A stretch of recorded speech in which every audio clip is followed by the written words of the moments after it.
Salut à tous, c'est Clément pour une troisième interview. Pour cette vidéo, j'ai choisi d'enregistrer avec StuffMC, avec qui nous parlerons de ses applications, de sa conférence, d'iOS 7 et de macOS 10, et de beaucoup d'autres choses. Cette interview a été enregistrée le samedi 15 juin à l'hôtel Intercontinental de San Francisco, pour le compte du laboratoire Apple de Supinfo International et de Mac Forever. On se retrouve juste après. Salut Stuff. Salut, Comment ça va? ça va, je suis juste un peu fatigué comme tu vois, puisqu'on vient de passer une semaine de fou à la Dub Dub, donc je m'en excuse par avance, et voilà quoi.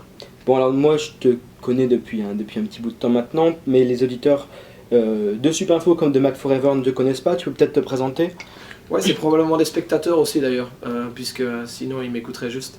Mais auditeurs ça me parle, puisque je suis surtout entre guillemets connu sur internet entre guillemets grâce à Pomcast, qui est en gros un podcast sur Apple que j'ai commencé en 2005, ou que j'ai fait en tout cas entre 2005, 2006, 2007 c'était encore plus ou moins actif. Je veux dire le point de hauteur c'était surtout fin 2005, 2006. Alors j'ai toujours été développeur avant j'étais développeur dans une autre vie .net, et par contre j'étais toujours un fan de Apple depuis 99-2000, et j'étais un Coco développeur wannabe. Et quand le SDK iPhone est apparu en 2008, je le suis devenu. Paradoxalement, le fait de devenir développeur Cocoa m'a fait devenir de moins en moins podcasteur, et là je poste un podcast en moyenne par an, donc pomcast.com c'est un peu un zombie. Et donc voilà, donc comme je te dis, depuis 2008 je suis devenu développeur iOS, puis par après j'ai fait deux apps Mac qui sont... On va en reparler tout à l'heure. Qu'on parlera tout à l'heure. Et ben voilà. Et voilà, c'est pour ça qu'on se retrouve à San Francisco tous les ans. Ce qui n'est pas le truc le plus dégueulasse de la planète, remarque. C'est aussi l'host d'une conférence dont on va aussi parler tout à l'heure. Ouais, c'est un petit détail que j'ai oublié d'ailleurs, merci de me le rappeler. Ouais. Est-ce que tu peux nous parler de tes études? Parce que j'imagine que tu as fait de l'informatique, sinon tu serais pas là. Ouais, alors ça n'a pas une grande importance dans ma vie, mais j'ai fait ce qu'on appelle chez nous, parce que j'ai grandi à Charleroi, en Belgique, donc en Wallonie, donc j'ai fait un graduat en informatique, ce qui doit correspondre aujourd'hui à un, je sais pas, bachelor ou quoi, 3 ans d'études. Une licence, une licence, enfin, j'en sais rien, ça, 3 ans d'études après, en gros après mon bac, même s'il n'y a pas de bac en Belgique. Et donc à 21 ans, j'étais dehors, entre guillemets, en tant que développeur, et voilà. Mais bon, encore une fois, c'est pas le truc le plus, pour moi, le plus marquant, mais ça m'a permis, mes études, c'est un truc que j'oublierai jamais, ça m'a permis, il y a un truc qui est vraiment important, ça m'a permis de fonder une certaine logique et une certaine logique mathématique. J'ai toujours eu une horreur assez impressionnante des maths, mais si j'avais pas fait des études d'informatique, je pense qu'au niveau logique, je serais encore moins bon, entre guillemets. Est-ce que tu peux nous dire comment tu as découvert le monde Apple? Parce que tu nous as dit que tu avais connu ça en 99-2000, donc ça fait un bout de temps. Ouais. Bien avant la sortie d'iOS, puisque maintenant on peut considérer aussi que les early adopters Mac connaissent iOS avant de connaître le Mac. Comment est-ce que le monde d'Apple est venu à toi? Alors, ce qui est marrant, c'est que j'ai jamais vraiment entendu parler d'Apple avant 99, ce qui prouve la force de la communication d'Apple dans les années 90. Très mauvaise, mais je me suis retrouvé dans une agence web, comme souvent. Je venais d'être freelance en fait, je venais de devenir indépendant en 99. Je me suis retrouvé à bosser à Leuven, c'est en Belgique néerlandophone, dans une agence web typique, où en gros typiquement avant, c'était surtout le cas dans les années 90-2000, il y avait vraiment deux pièces, il y avait les designers d'un côté, les développeurs de l'autre côté. Et les développeurs, on était tous sur PC évidemment, ce qui a changé entre temps heureusement. Et les designers ils étaient tous sur Mac. Et donc je me suis fait assez vite pote avec un des designers, Ben, avec qui je suis toujours pote. Et je me suis rapidement moqué de son Mac et de son Apple, le truc typique. Et on a fait un pari à la con, je lui ai dit ouais de toute façon Apple c'est de la merde, les Mac. Voilà, je vais juste faire une parenthèse, une private joke pour Charlie qui va regarder la vidéo. Tu vois que je suis pas le seul. Ouais non mais on est tous passés par là. Donc voilà. Et après à un moment donné les mecs on les retrouve tous X années après et ils savent plus se passer d'Apple, ils sont plus fanboys que nous. Et moi c'est ce qui s'est passé, j'ai fait un pari à la con avec Ben, je lui ai dit ouais dans 6 mois il n'y a plus d'Apple, il n'y a plus de Mac, machin truc. Et puis après finalement en passant un peu de temps avec ces machines, j'ai commencé à en tomber un peu amoureux et quelques mois après je voulais racheter mon pari. Et puis donc voilà, après j'ai acheté mon premier Mac PowerBook G3 Pismo en 2000 je crois, et en même temps j'avais acheté un Power Mac G4 double processeur 500 MHz. Waouh! Ouais, des bombes en fait. Des bombes dont j'avais pas besoin parce que j'étais toujours développeur .NET. Donc c'était un peu le paradoxe, je les ai assez rapidement revendus et je suis retombé dans le monde PC. Et en 2003 j'ai racheté mon PowerBook G4 12 pouces que j'ai toujours. Bon, il marche plus beaucoup, mais je l'ai toujours. Et depuis, la transition s'est faite tout doucement pour finalement, à un moment donné, ne plus avoir de PC du tout, quoi. Donc aujourd'hui, les PC, ça n'existe plus à la maison. Et d'ailleurs, mes enfants n'ont pas tellement conscience du fait qu'il y a des autres ordinateurs que ceux d'Apple. Ok, on va parler un peu des applications. Tu peux nous dire qu'il y a Disk Alarm qui est sur le Mac App Store et il y a Comments App qui est sur le Mac App Store aussi. Tu peux nous dire leurs fonctions, on mettra un lien dans la vidéo. Alors c'est deux trucs dont j'ai toujours eu besoin. Le premier truc, c'est Disk Alarm, c'est vraiment l'app dont je ne sais pas vivre sans en fait. C'est le problème dans macOS 10, c'est que macOS 10 vous dira quand vous avez plus de place sur votre disque dur, mais par contre il vous le dira un peu tard en général. Il vous dira genre ah désolé il vous reste 5 kilobytes. Et ben là c'est la misère, là si t'as du bol, ta corbeille elle est remplie, tu peux la vider. Si t'as pas de bol, t'as pas de bol. Parce que effacer des fichiers quand t'as plus de place sur le disque dur, ça marche pas bien en fait. Parce qu'il faut que ça copie un peu quelque part, quoi, soit au niveau temporaire. Donc j'ai fait Disk Alarm et je l'installe sur tous mes Mac. C'est sur le App Store, ça coûte 2 €, quelque chose comme ça. Donc vraiment pas grand chose, ça va vous sauver la vie au moins 4 fois par jour. Et c'est surtout que moi j'ai fait beaucoup de choses dans Final Cut Pro et tout ça, ça prend beaucoup de place. L'autre truc c'est Comments. Qui est plus récent, qui a un an à peu près. Ouais, c'est 2011. Donc, alors Disk Alarm ça tourne sur 10.6 Upwards. Ça tourne aussi sur Maverick, j'ai checké, ça n'avait pas de problème. C'est assez formidable, ça fait les upgrades assez formidablement. Et par contre, Comments c'est 10.8 Upwards, ça tourne aussi sur Maverick. Et Comments c'est en gros pour éviter l'interface web de WordPress. C'est surtout pour les gars qui ont des blogs sur lesquels il y a plus qu'un commentaire par jour. Ça permet de gérer tous vos commentaires de vos blogs sur une seule application, avec aussi tous vos blogs à un seul endroit. Ça évite de se reloguer sur les différents sites. Ça permet de marquer comme spam aussi par exemple les commentaires. Enfin tout ça depuis une interface sympa Cocoa. Et donc voilà, c'est sur le Mac App Store aussi, pour un peu plus cher que Disk Alarm quand même. Ça doit être 7 € actuellement je pense. Ok. Bon, on voit ton joli t-shirt rouge Objectif Cologne, yes. C'est la conférence que tu fais depuis l'année passée. Ouais. J'ai pas pu aller l'an passé, mais cette année, promis, j'y suis. Est-ce que tu peux nous en parler? Ouais. Ah, c'est pas promis, c'est que t'es inscrit déjà, donc oui, c'est mort. En fait, c'est le produit donc je suis plus fier en fait. Je vois ça exactement comme Disk Alarm et Comments, sauf que ça rapporte un tout petit peu plus de sous que Disk Alarm et Comments. Bon, pas énormément, ceci dit. Et c'est vraiment mon bébé. En gros, je vais à plein de conférences comme toi, à la DubDub, à la NSConf, à UIConf, à Berlin. Je suis allé à plein de confs et dans toutes ces conférences, il y a des trucs qui me plaisent, il y a des trucs qui me plaisent moins. Et puis surtout, il n'y avait pas un truc comme NSConférence vraiment en Europe, c'est-à-dire pas en Angleterre, mais vraiment en Europe. C'est une petite blague à part en passant. C'est-à-dire que pour aller à la NSConférence, c'est un peu l'enfer, il faut plus de temps que pour aller à San Francisco, parce que c'est à l'autre bout du monde. Donc j'adore la NSConf, je me suis bien basé sur la NSConf pour faire... Cela dit, en passant, la NSConf a lieu à Leicester, au nord-est de l'Angleterre, je crois. Ouais. Donc qui est une très bonne conférence hein, pour les développeurs, ouais, qui est en devenir, ouais. Mais qui est un peu cher, puisque je crois que c'est 650 livres, ce qui représente à peu près 800 €, donc bon. Ouais, c'est pas beaucoup plus cher qu'Objectif Cologne, remarque, il y a Hull aussi, qui est une conférence en Irlande, qui est assez chère aussi. Bon, cette année-ci, j'ai décidé carrément d'amener Scotty, qui est le gars de la NSConf, à Objectif Cologne, donc si vous voulez aller à la NSConf de manière plus simple, vous venez à Objectif Cologne. Faut rappeler que Cologne est très proche de Paris, assez proche de Lille via Amsterdam. Donc on y est en 3 heures maximum. 3h15 en Thalys en fait, Paris-Cologne. C'est assez pratique pour les Parisiens. Amsterdam c'est 2 heures aussi, donc j'ai pas mal de gens d'Amsterdam qui viennent. Donc voilà, Cologne c'est une ville sympa, c'est là où j'habite depuis pas mal d'années. Ouais, parce que pour la petite histoire, je suis né et j'ai grandi en Belgique, mais j'habite depuis 10 ans en Allemagne. Donc voilà, et donc voilà, l'année passée je l'ai fait pour la première fois. Bon, il y a plein de mecs qui m'ont dit, plein de développeurs qui m'ont dit ouais tu vas te casser la gueule, tout ça, organiser une conférence, c'est beaucoup de taf. Alors je confirme c'est beaucoup de taf, je confirme que c'est pas la meilleure façon d'être millionnaire, mais je confirme aussi que c'est vraiment un truc enrichissant à tout point de vue. Ouais, moi ça m'éclate et je suis pas complètement éloigné du monde du développement, parce que d'abord c'est une conférence pour développeurs, ensuite je développe toujours parce que je fais l'app iPhone. dans laquelle il y a les schedules, enfin les trucs de base, et voilà. Je fais le site web aussi, donc je fais encore du développement, quoi.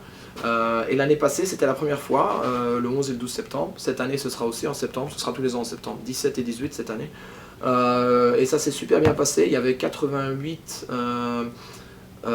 personnes qui étaient là, je pense, donc c'est assez petit, mais ce qui est sympa, c'est que du coup tout le monde se connaît. Ce qu'il faut savoir, c'est que dans le prix du ticket, il y a aussi la soirée, la première soirée, on est tous ensemble, on mange tous ensemble. Elle est mieux que la bâche. Hein. Et ouais, c'est possible, ouais.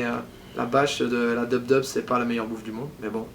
Donc ouais, donc ça c'est sympa, justement pour les Français qui aiment bien manger en général.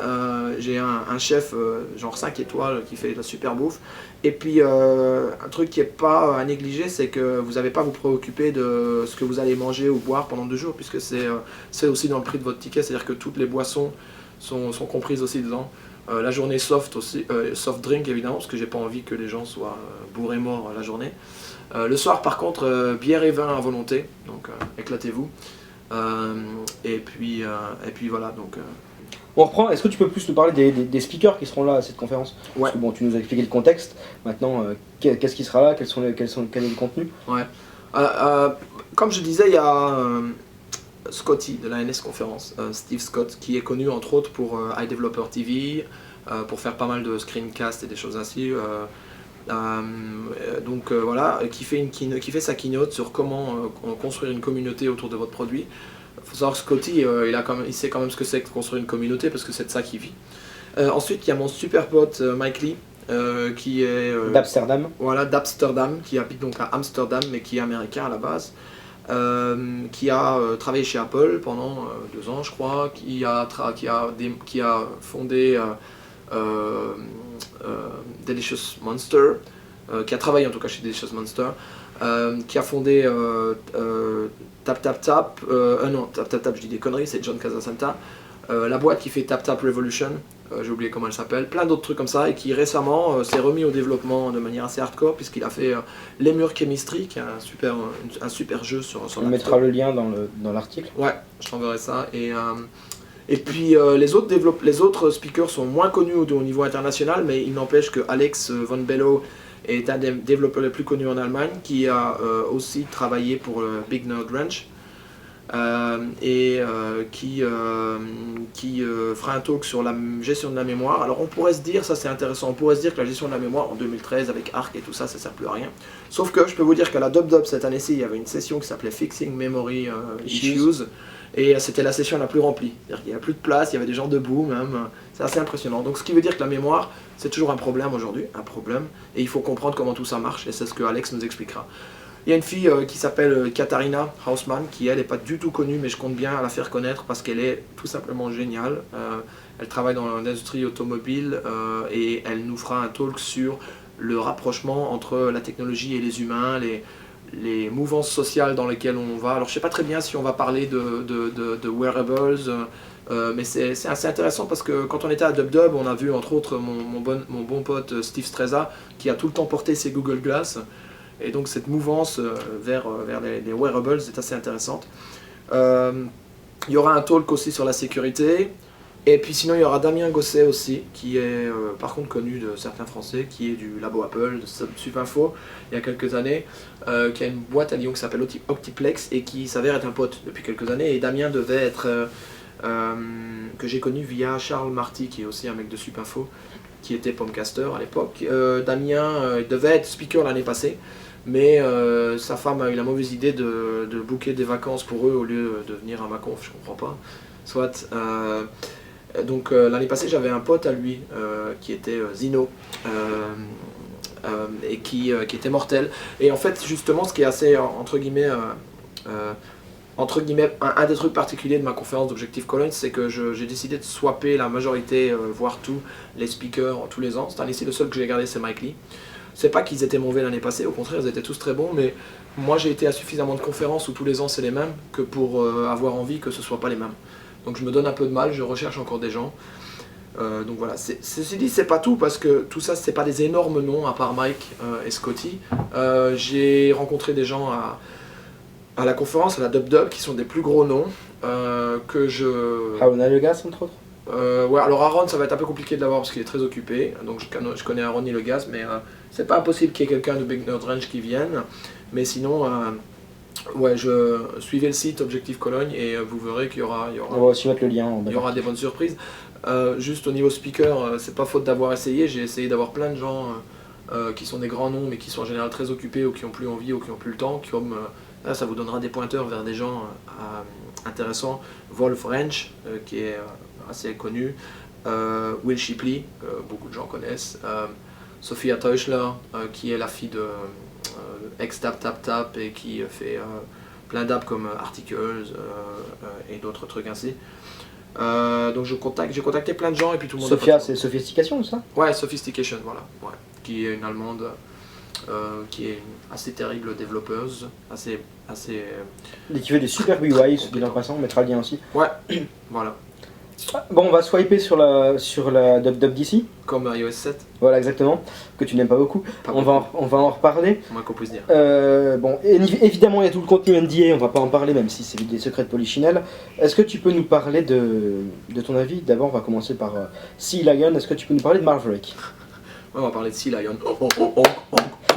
Alors, c'est marrant parce qu'avant la dub, je disais que je voulais pas forcément voir un nouvel OS 10, je vais expliquer pourquoi dans 2 secondes, et par contre j'étais très emballé par le nouvel iOS. Alors par contre c'est passé l'inverse, c'est-à-dire que je suis pas très emballé par le nouvel iOS, mais par contre le nouvel OS 10, je suis assez emballé de Maverick. Il y a des trucs assez terribles dans Maverick, qui sont par exemple le support de l'écran externe, le dual display, tout ça c'est assez mortel, surtout pour les gens qui ont par exemple un MacBook Air 11 pouces et à la maison une grande télé. Ben, subitement ils ont un grand moniteur externe parce que enfin le support via AirPlay, via l'Apple TV fonctionne pas en mirroring mais vraiment comme écran. Donc ce qui me motive moi personnellement d'ailleurs de enfin acheter une Apple TV.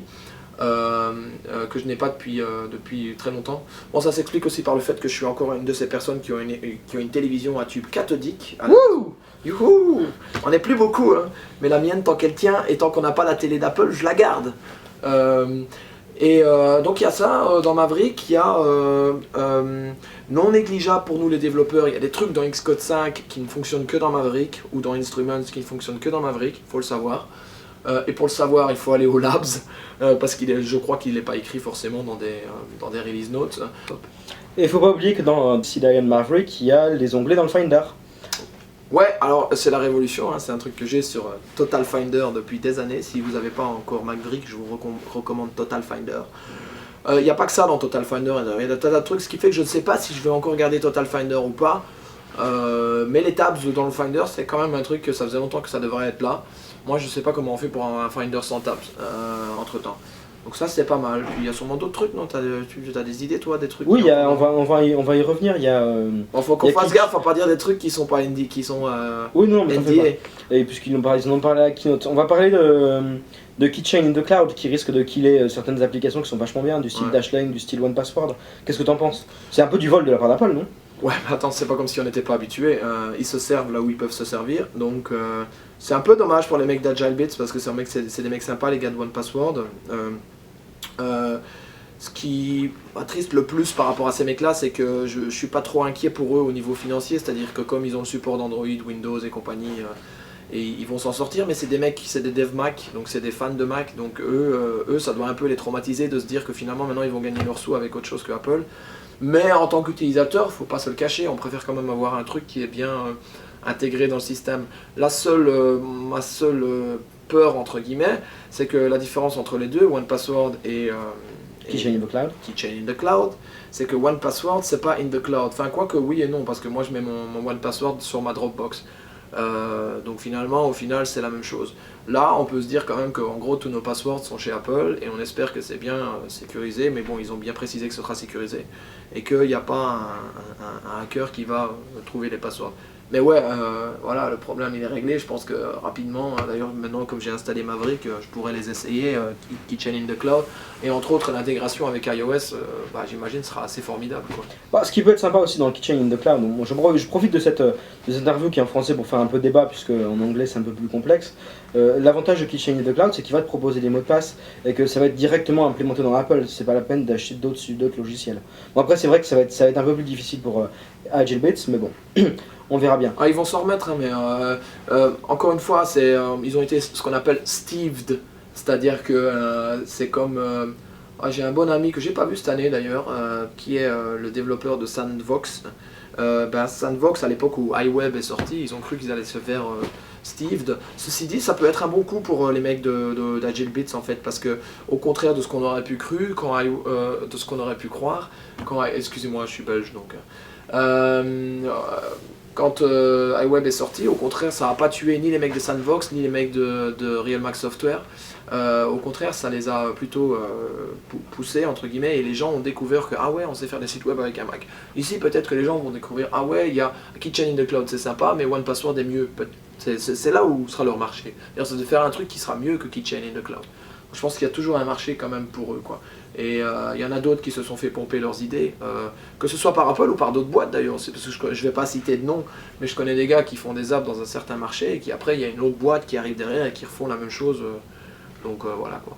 Ça fait partie du business et puis il faut pouvoir être apte.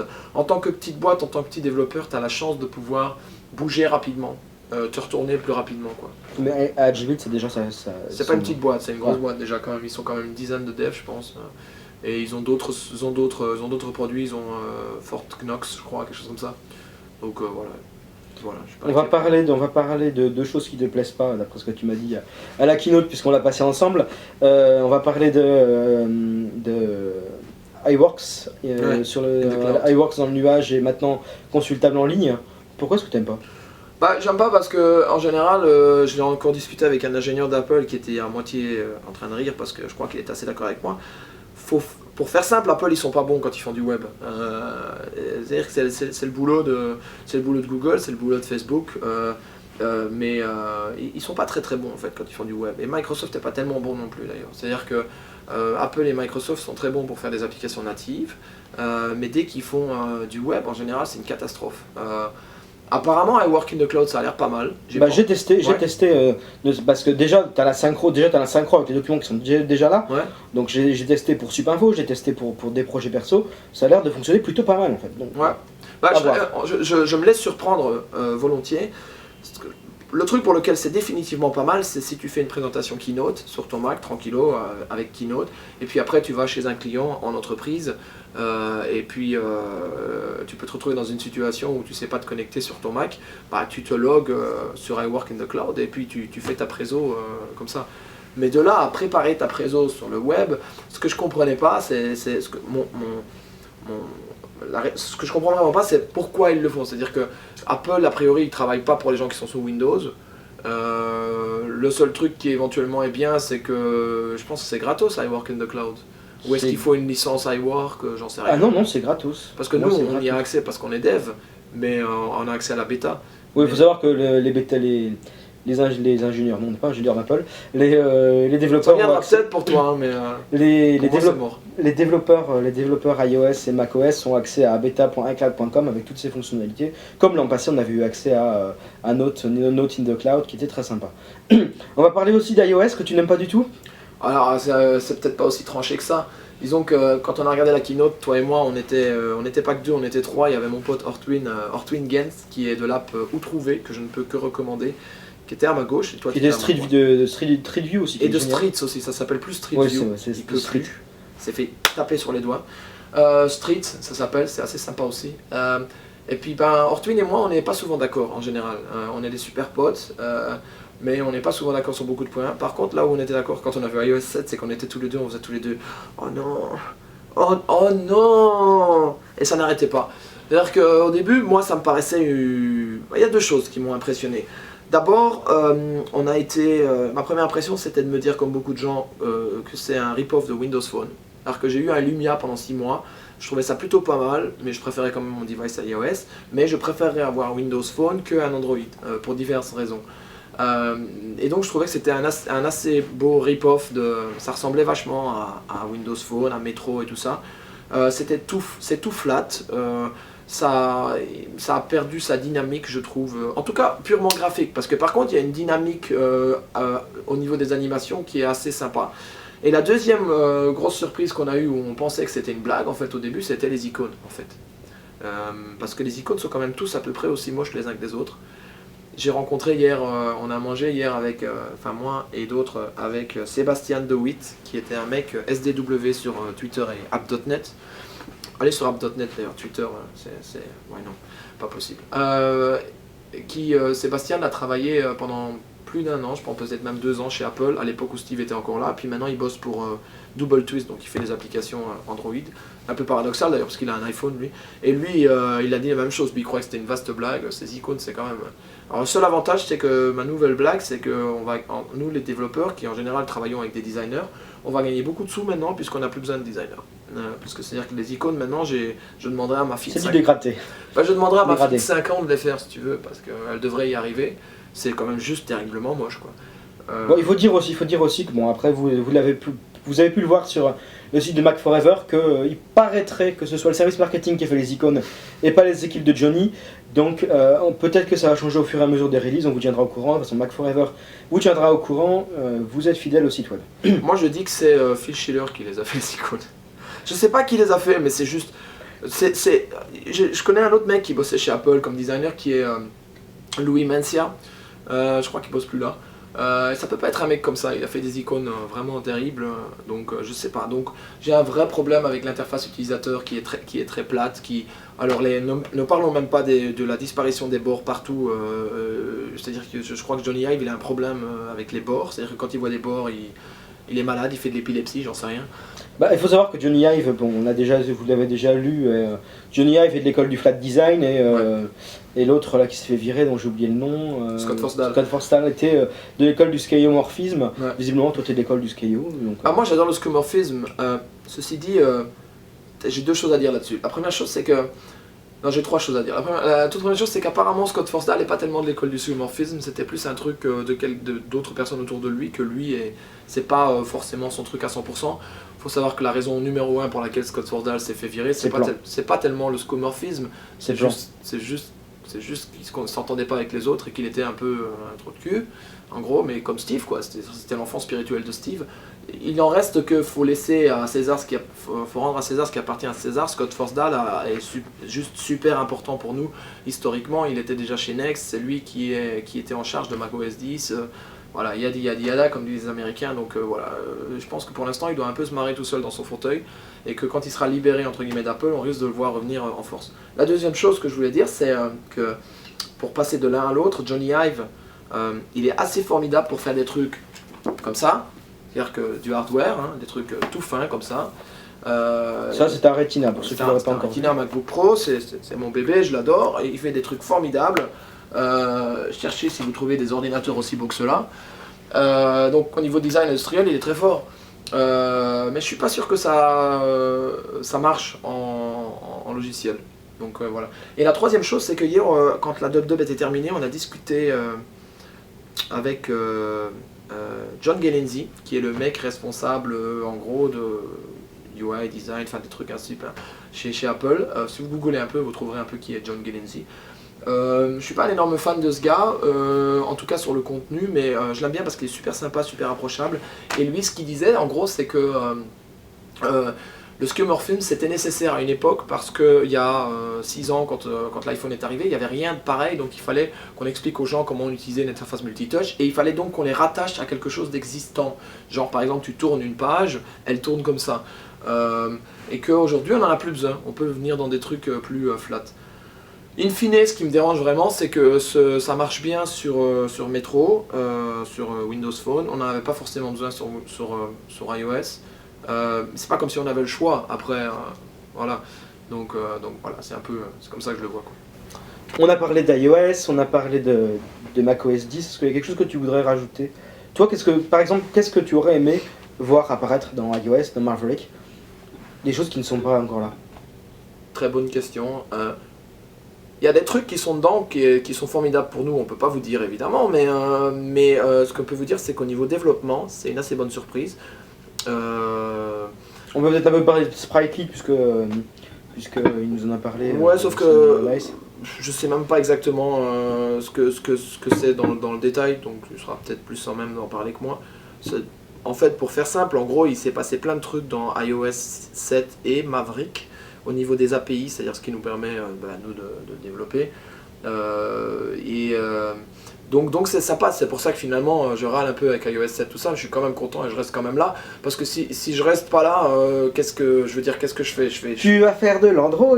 Voilà, donc ça j'ai pas envie, j'ai pas envie ni de faire du Java, même si Android Studio c'est plus sympa qu'Eclipse apparemment, j'ai pas envie de faire du .NET, du C Sharp, tout ça, donc je vais faire avec, voilà, et donc voilà. Et puis il y a un truc qui est vraiment super sympa, c'est que Apple laisse pas tomber le Mac, c'est-à-dire que ça me fait super plaisir, c'est-à-dire qu'ils auraient toutes les raisons du monde d'abandonner le Mac et voilà, parce que ça rapporte plus de sous par rapport à iOS. Eh ben non, ils nous apportent encore plein de changements, ils nous apportent plein d'API, soit qu'ils nous les ramènent d'iOS, ils nous les mettent, soit ce qu'ils font de plus en plus, c'est qu'ils nous apportent des API qui fonctionnent sur les deux plateformes de la même façon, ce qui est juste totalement génial, quoi. On pense ici puisque vous avez certainement tous regardé la keynote, vous fidèles lecteurs de Mac Forever, et faut savoir que, si vous l'avez zappé, que Maps vient de s'intégrer dans OS X, et que les API sont identiques. Donc ça permettra aux développeurs de faire du portage d'iOS vers OS X, et ce qui est plutôt pas mal.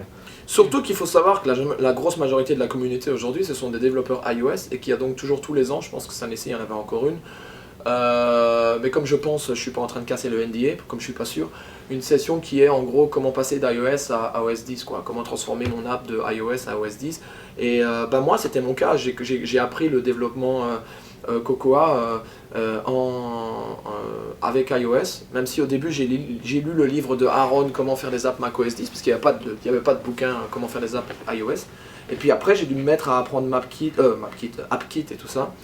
J'avais jamais fait gaffe à ça, MapKit, AppKit, c'est presque le même. Et donc là c'est sympa que les trucs se level un peu, quoi. Ouais, tu nous fais une petite phrase en allemand, puisque toi qui es allemand.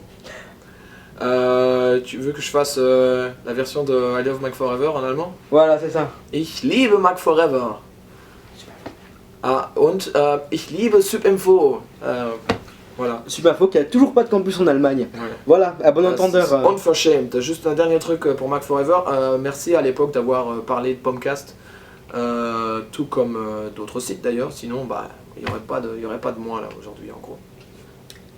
Merci de ta participation et puis nous on se revoit à Cologne. Exactement.